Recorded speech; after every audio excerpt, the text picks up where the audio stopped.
Spirit is referring to this as the grand experiment. And the human right now gets to decide whether to go with the mainstream or to take a bolder, more authentic approach that requires total trust. So, once again, we're back to that total trust. And Spirit acknowledges this seems risky and unsafe, that we're entering the unknown, but we're also choosing a juicier, more satisfying life and living on the border of what is socially acceptable. And Spirit acknowledges that that is not comfortable for the human ego.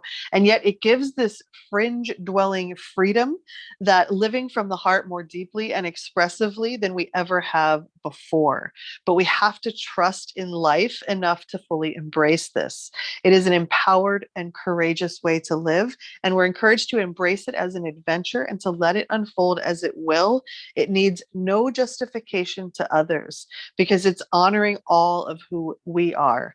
And Spirit is encouraging we can no longer squish ourselves down into a limited set of qualities or beliefs. We are breaking with tradition in a way that is meaningful, flowing with our emotions, instincts, passion, and intuition, following that inner nudge, acknowledging our interior realm as primary reality and the physical reality as secondary. That's so important right now. Acknowledging the inner realm as primary and the physical reality as secondary. Because if we flip it, we're going to cause ourselves a lot of anguish and suffering. We're also being encouraged to let go of the push, the force, the drive. I have a lot of people saying, like, oh, I feel very neutral right now. I almost feel scarily neutral. And Spirit is like, bravo, that you're in the pocket, you're in the zone. That's where we need to be right now. Because if we are allowing ourselves to feel polarized, we are going to move out of that place of co-creation and alchemy.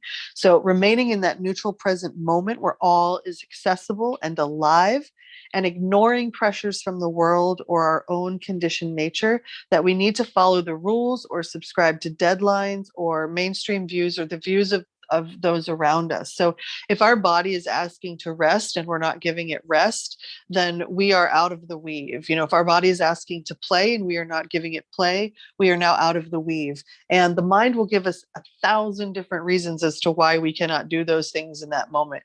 And it's up to us to be the parent consciousness and to say, actually, we must do these things right now so that we can X, Y, and Z.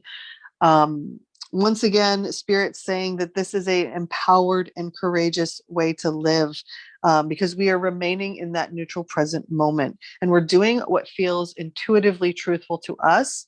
And this requires far less planning and allows us to have far more living, manifesting our art, our life path, our essence, and our practical expression into the world.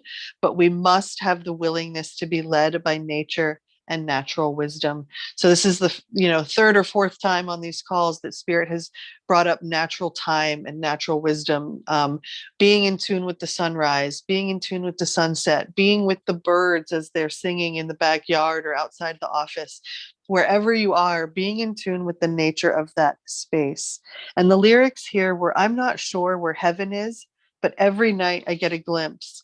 And the feeling from Spirit that we have that opportunity now, that if we are not getting glimpses of heaven, then we are not honoring ourselves, because the ability to do true work, true rest, true study, and true play is all that we need to focus on right now, to allow our spirit to direct us into what that looks like, because our individual unique soul path is exactly that. It's individual and it is unique to us. So no one else can direct that for us.